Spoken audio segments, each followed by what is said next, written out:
Een expat verhuist tijdelijk naar een ander land voor zijn werk bij een internationale organisatie. Je luistert naar Ongekend, de podcast.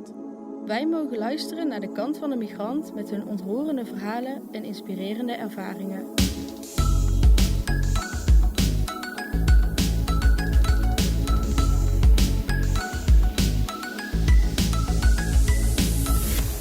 Today we welcome Chintan Kella, Age. 39 going 40, India or the Netherlands. Netherlands. You miss this from India. Street food. The Netherlands in one word. Lekker. CK groeit op in India en besluit dan dat Europa zijn nieuwe thuis gaat worden. Hij komt terecht in Rome. Momenteel leeft CK al jaren in Nederland voor zijn werk bij de universiteit. De perfecte persoon dus om ons alles te vertellen over Nederlandse gezelligheid en punctualiteit. Wij, Milou en Maud, spreken CK vandaag voor het eerst in het Engels over het leven in India als kind, het leven als een expat in Nederland en de cultuurverschillen tussen India en Nederland. I feel today like we're talking to a friend.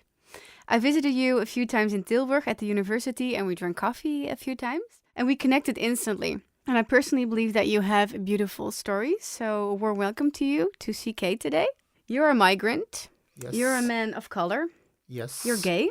Yes. And you're diagnosed with ADHD. So, Yes. how has life been treating you so far? Just these issues, because I think there are some more Definitely. boxes and But, labels I can mean, check. If I check the resume, Yeah. for me, beautiful.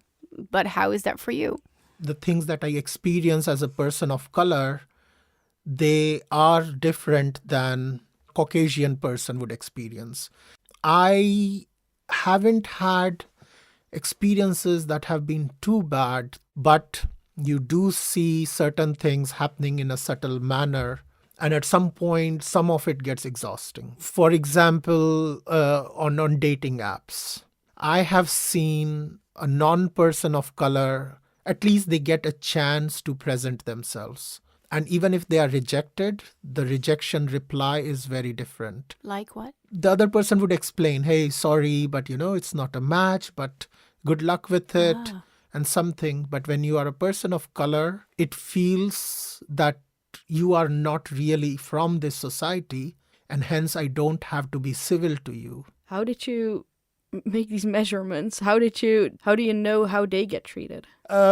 This may sound very dodgy and I have actually never shared this with anybody. Oh. I think I'm a scientist, or I at least have that scientific mindset, also an engineer.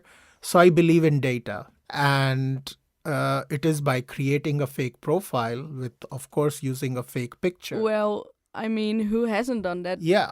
And that is when you see, wow, the way of rejection. And then, of course, I was then using the Dutch language to start the conversation. Yeah. And it goes so differently. Technically, we don't even need data to prove this. Yeah. Because we know this, right? Because we know this, Yeah. that, okay, not in dating, let's say not in dating, it doesn't happen. But we know from data in other areas, this does. exclusion constantly happens. Yeah. Wow. So, yeah. Wow. When people ask you about your story of migration, what do you tell them? And what does it mean to you to tell it to us today?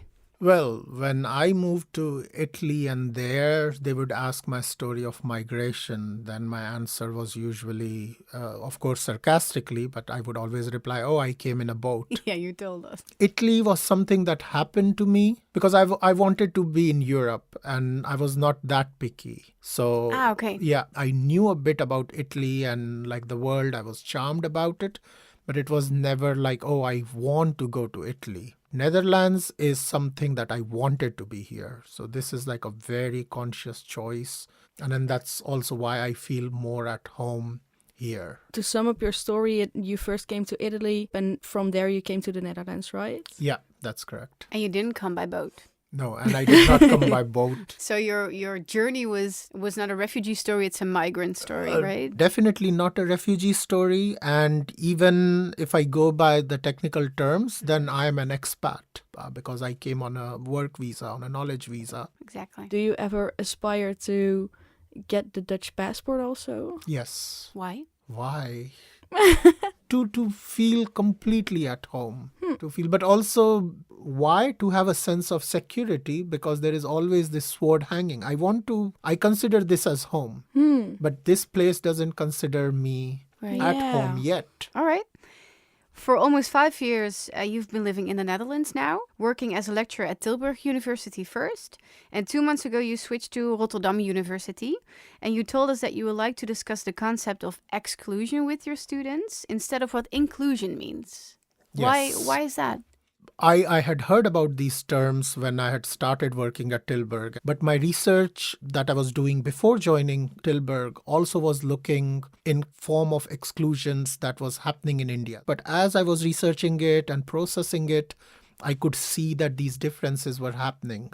The inclusion was not happening. People often believe that that inclusion is the opposite of exclusion. It's not? No. So if you want to be more inclusive, by default, you become less exclusive. But no, Or maybe you can explain, like, do you have an example? Or because if someone is not so familiar with these terms. Sure, yeah. So I will share an interesting story. Okay. I will not name this organization, but there is this organization in Breda that works actively with newcomers and refugees, and they find them a local person. They don't say a local Dutch speaking, but a local person with whom they pair them together, and that way they become familiar with society. They go for walks, Right. and so on. I applied there. I went to their talk, and I talked with a couple of the organizers, and they were happy with my profile. And then I said, I'm working on my Dutch. And after a week, I get this email that we are sorry, we cannot accept you as a volunteer because you don't speak the language. So this organization that is trying to be inclusive, that is working on integrating the newcomers and refugees, excludes me from being able to participate in that journey. And actually keeping you away from learning Dutch better or faster. Yeah, exactly. And they clearly said, we are not a language organization. So learning language is not our focus. So even if you speak English, you can be a good buddy pair. So this is like a small way in which we can end up excluding somebody while trying to be inclusive. Right. I refer to you as our friend. And you told us that you only have Dutch friends because an expat lives in a bubble, you told us. Why is that? Yeah. Unfortunately, this statement is no longer 100% true. Unfortunately. Which part?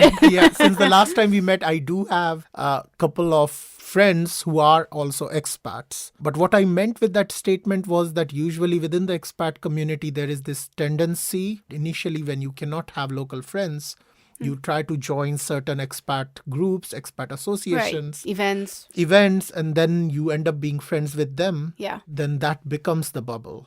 And then you complain about the Dutch things and how you don't have Dutch friends, and then still going back to those events and those things.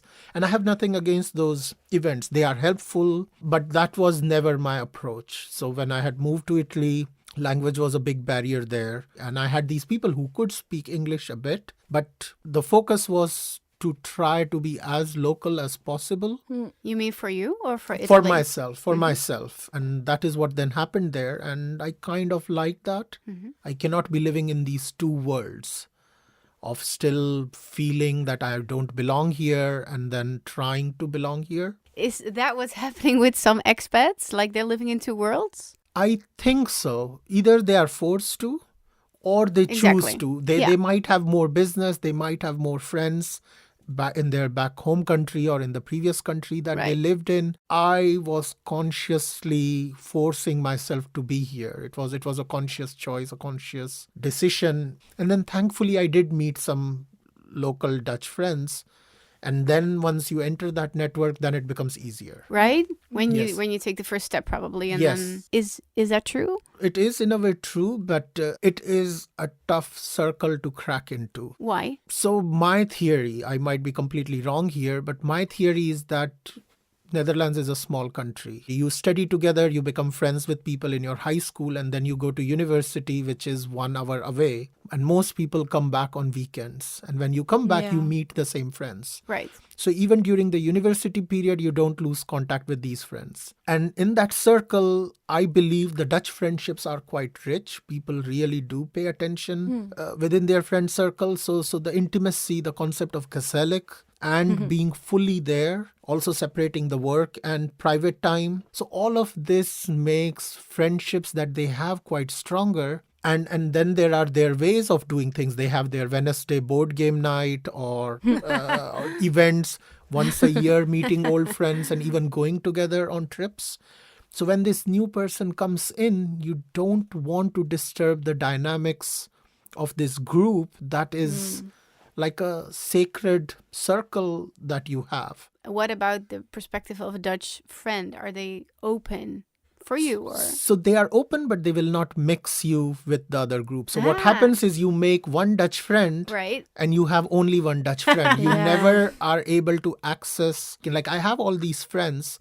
I have never met the friends of these friends. So you're a new circle to them. You're not a part of... Exactly. And also maybe in connection to the last question about the language, do you also feel that because a lot of expats only have expat friends, then that language barrier only goes up because they don't speak Dutch at all anymore? So with Dutch people, I don't feel the language barrier, but if they know that some of their friends might not be comfortable or fluent in Dutch, then you are definitely not getting invited to that event. But how do you feel about the fact that they switch to English when they talk to someone that's maybe not fluent in Dutch yet? I have no issue with that. I know there is this big talk going on where expats complain like we cannot practice our Dutch because that's what they I was always going, switch to English.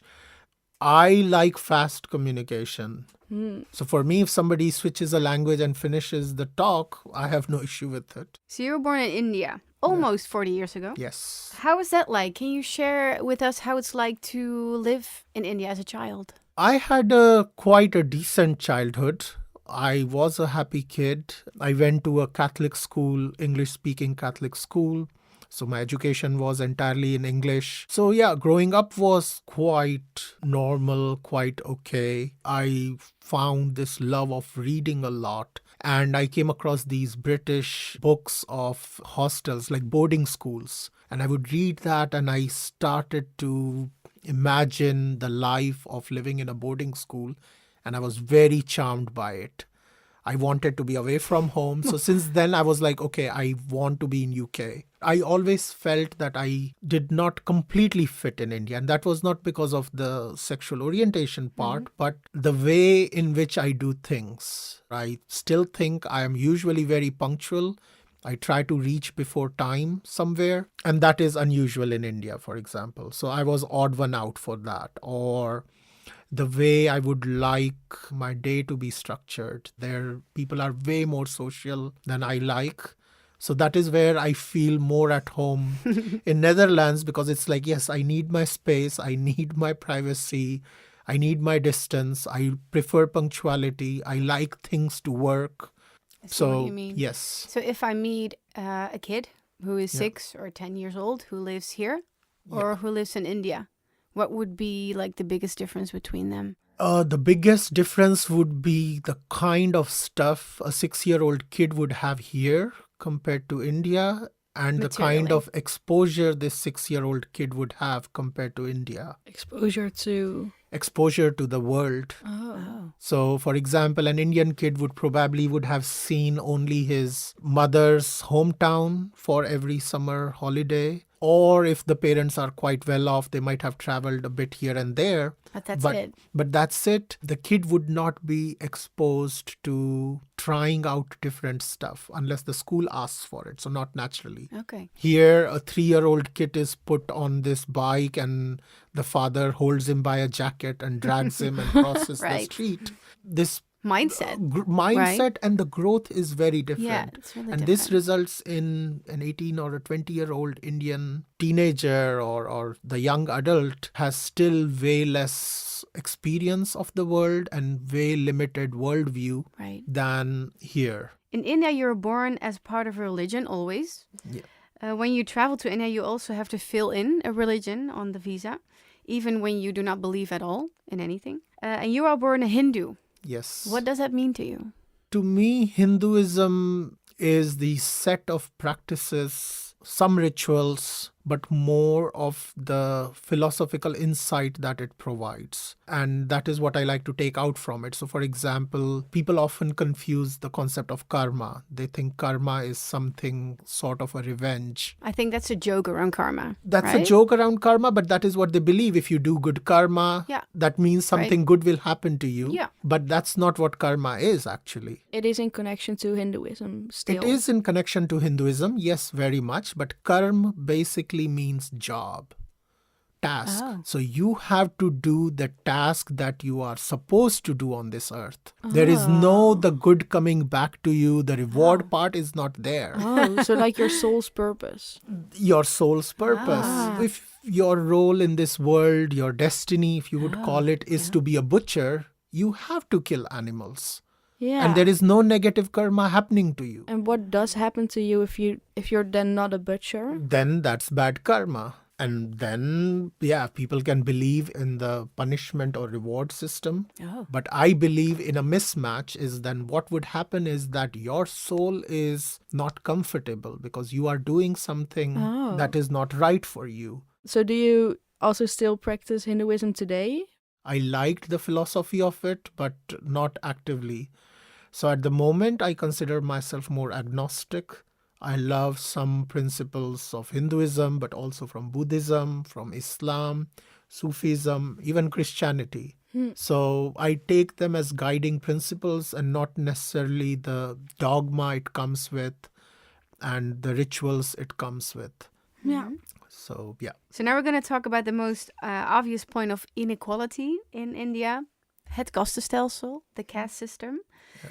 What can you share about that? We have to ask you about it, of course. So karma and caste system are actually very closely related. Okay. Because the original invention of the caste system, the Varna system, was that within a society, different people have to take care of different things. Yes. And you choose the task that you feel you are very good at or that your karma is. Oh, yeah. So you were not born into a caste, but you chose a caste. So there has to be, in a society, how they divide it is that there have to be teachers in the society or educators, people who are responsible for knowledge. There are people who are responsible for protection. There are people who are responsible for wealth, creation, trade, business. And the fourth is the people who are running the show behind this for all of these people. And you could move around depending on what you like. So you could be born as a son of a king, but if you were a good tradesman, you became a tradesman. And that's how it was.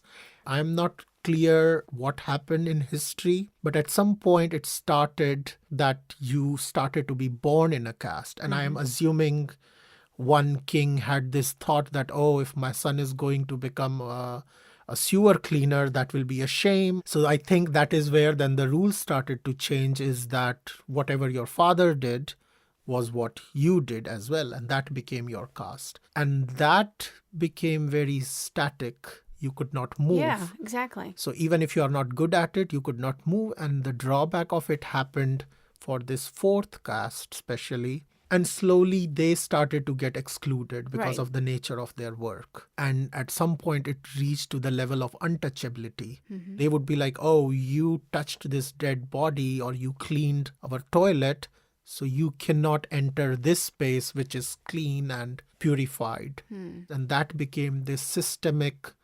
oppression and systemic exclusion of this group of people. For example, while I was growing up, I clearly remember this lady used to come to clean our toilets, and she would have a separate teacup that she would wash and keep it separately on the outside of the window. And it always bothered me. And then one time my mom was not there or she was looking away or something, and I gave her the regular mug on purpose.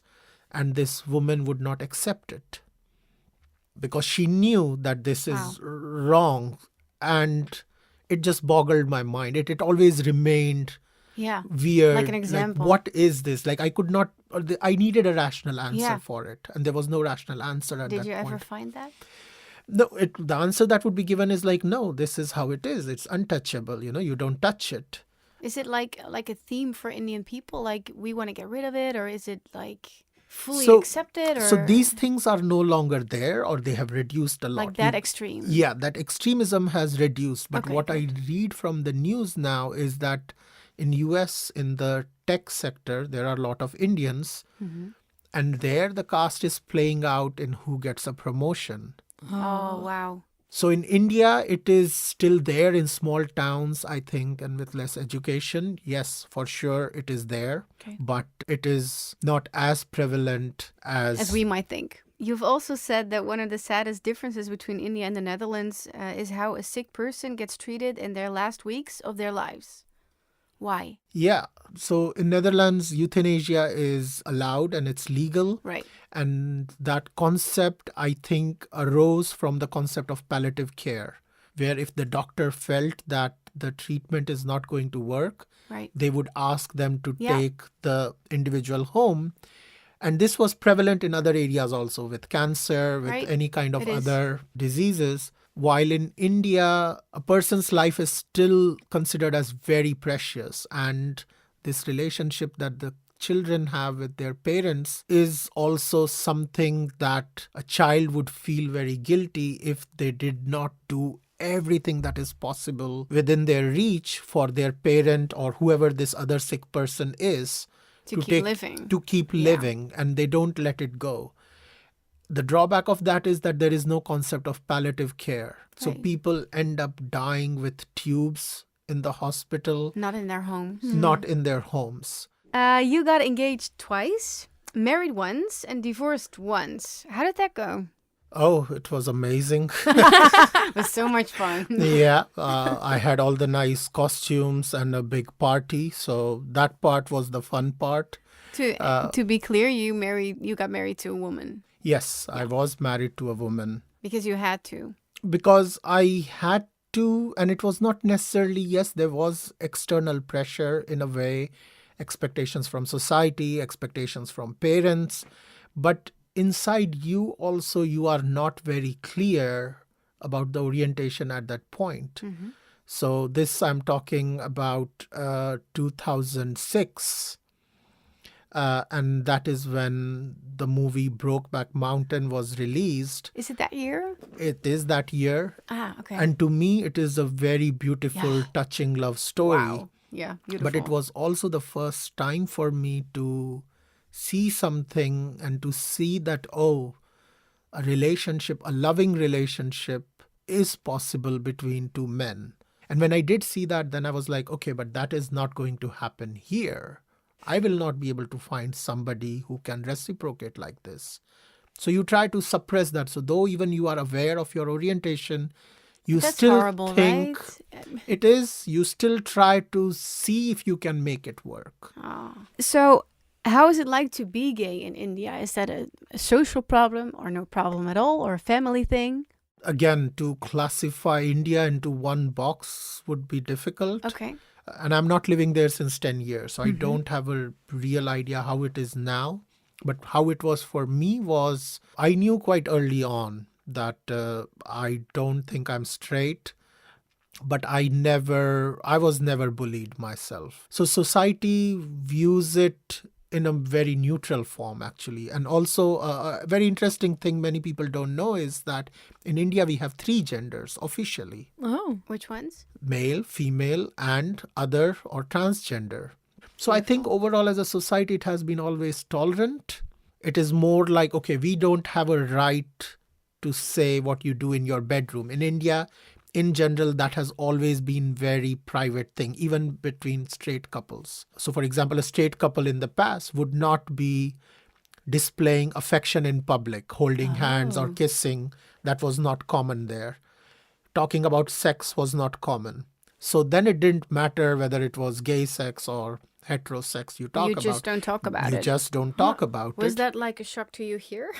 Or do you not find Dutch people open about that? Or I find Dutch people, I would not say shock, but it still sometimes comes as a pleasant surprise. as a pleasant surprise? Is that who ends up talking about it? So with younger people, I would expect, and in India, it's Yeah. there as well. Okay. But when I see an older person talking freely, just 3-4 weeks back, we were having a birthday circle with all my neighbors for one of the kid, and then one of the neighbor lady who is nearly my age, and she mentioned something about like, if she was talking about her husband, like if he doesn't behave, then I will just use my vibrator. And I was like, You were shocked. yes, this openness. So it's that thing that not shocked, I think, is a strong word. But it's really But- different. From Yeah, but it is different. Like I pause for a minute. I'm like, okay, we are talking about this. And that hilarious. level of openness would not happen except for very intimate friends. Because in what India. would like happen if I would say that in India at a party? Everybody would shut up, or there would be more after jokes when you leave or behind your back. Right. Oh. Yeah, More than usual. more than usual. Yes. I say field trip. Yeah. Do you miss India? I miss India sometimes, once in a while, yes. I was never that homesick. Since I moved for 10 years, I never had that bad homesickness for India somehow, because I think even before leaving, I had mentally left. I wanted to be away. So that was there. But yes, once in a while, and especially in last 2-3 years, it happens a bit more often than usual, is I miss the street food of India and the comfort of India. Like sometimes it is easy to get things done there than here. Here everything is DIY, and you are on your own in Here? a way here. Yeah, that is sometimes I miss when I have to deal with bureaucracy or something. Then I'm like, oh, in India it's easy. You can pay somebody, not as a bribe, but pay somebody to get that thing done for you. They will go to the office and they will fill out the form on your behalf. And That's it. Yeah. so, yeah. yes. There's one place in the world where people kept asking you if you sell lighters. You've lived there for 5 years before you lived here. And it was the first place where you've lived outside of India. We talked about it a little bit already. Yeah. Can you explain this story? So I lived in Rome. This story is in Rome. And the place where I lived very close by was this metro station. So I would take the metro to go to university or somewhere else. And it was not one time. This has happened at least 4 to 5 times that somebody would ask me, do you have a lighter? And I would be like, first I was like, no, I don't smoke. So of course, no, I don't have it. You thought I looked like a smoker or something. Yeah, like exactly. So I was like, they are seeing that way. And I was like, do I give this Do I look have of bad skin? yes, appearance of a smoker? And then 2 or 3 times I was offered money. And that is when it occurred to me what it was. And that thing is that in Rome, there is one ethnic group that is quite prominent or present, is the people from Bangladesh. And they are called as Bangla guys because they run these night shops that are open even late in the night. And they call them Bangla shops. And these guys are on the street selling lighters or roses. So to an average person, this brown skin associates with that shop. They do not see this individual more than owner of that shop or a person who sells lighters. Right. And you said that here is illustrated how stereotyping works and that you were happy to go along with it. Yeah. So I feed in because then I am playing a joke on them. And then you see the shame and the guilt in their eyes for believing that. So to me, it's like a whole show that goes in front of me by just playing along with their original assumption. Your quote, I was looking for a place to put my roots down, just like everybody is. Did you find it? I have tried couple of times, and I think only time can tell if I really found it. But I do feel more at home Here. overall in Netherlands and within Netherlands in Breda. Yes, I do. A good place to put your roots down. A good place to put my roots down. Yes. Okay, recently you've debated with your father about your future and also about what should happen with your body in case you would die. Yes. Let's say Indian traditions versus the Dutch ones. Can you share? So in India, in Hinduism, you cremate the body. Always? Not always. Also, people can donate the body in the river. So they just float the body in the river so that the water animals can eat it and you give back. Yes. And it's also not taken out after that.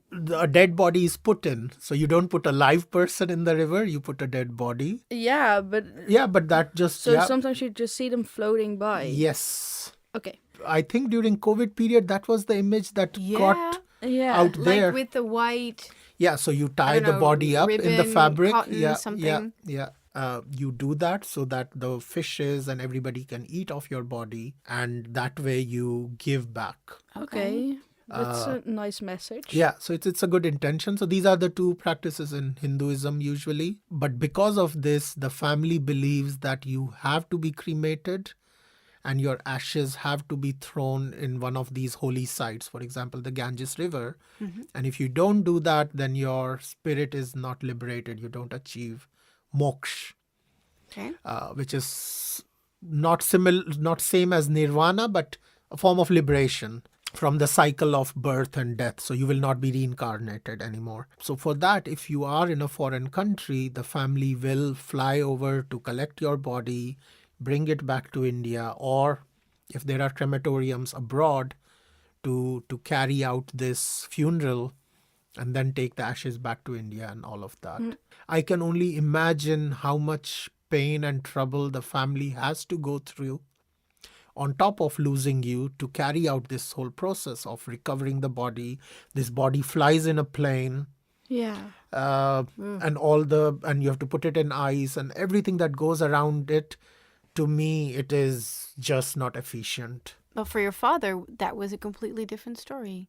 Yeah, so for him, it is like, no, then we don't have this. Like, we need the body for the funeral. And I'm like, yeah, but that is not happening. I have already signed out.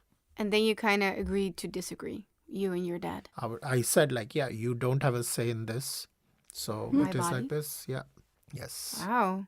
I think you did this already a little bit, but to specify, can you describe what a Dutch lifestyle means to you? Because you told us that it really fits. Yeah, so a Dutch lifestyle for me is this way of highly individualistic in nature. So I like that.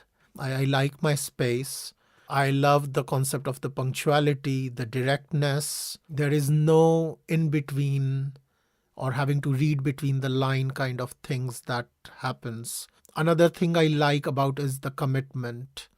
Initially, it took me some time, but I remember in my initial years, I had probably agreed with a friend that we will meet after 3 months. In Italy, in India, that means you are never meeting. On that day, that person is not going to remember it for sure. So I was very convinced it's not happening. I had not heard from this friend. And that day he texts, yeah, so at 2:00 as agreed, I will be there. And I'm like, did you really mean it? And that is not one-time thing. I think this is how it is, that if you said it and I you... think so too. Afspraak is afspraak, and it is the most religious thing here.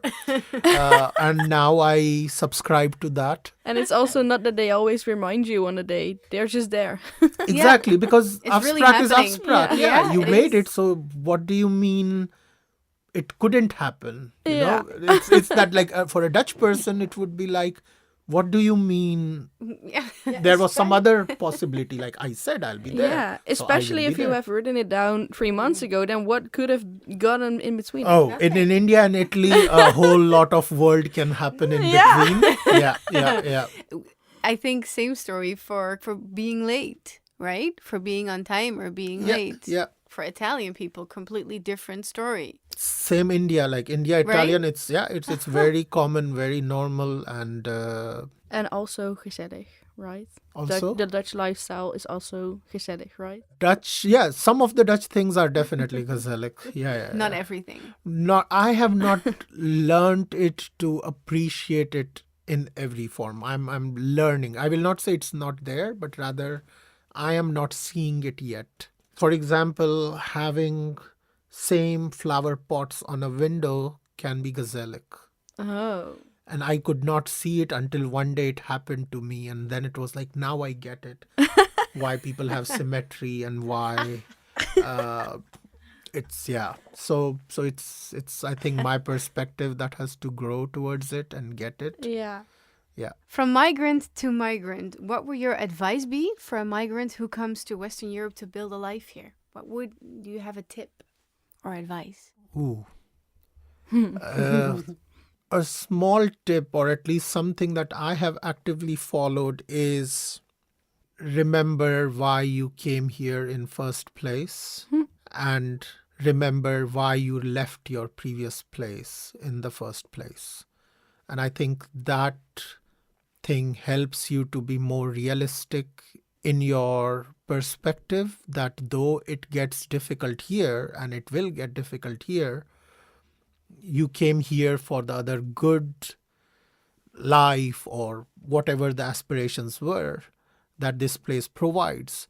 And at the same time, you cannot forget, though you may miss the home country, you have to remember and remind yourself that there was a reason why you left that place in the first place. And I think that helps you to be more grounded. Yeah, right. To be more grounded. That's what I wanted to say. So for the last question, first we want to say thank you very much for having this Thank conversation you with for us. having First me. one you. in English Yes. for us, actually. Yeah. Good job, my friend. Other friend, my girlfriend on the left side. Thank you so much. Yeah, thank you. We wanted to ask you to give us a few last words in a language that you can pick. Could be Dutch, could be English, maybe some Indian language, anything you want. I will not go with Dutch because my Nederlands is niet goed. I will just say in Hindi, हार्दिक शुभकामनाएं, and और आज की recording बहुत ही बढ़िया थी, and और मुझे भी बहुत आनंद मिला इस रिकॉर्डिंग के दौरान. Thank Thank you. Thank you for having me.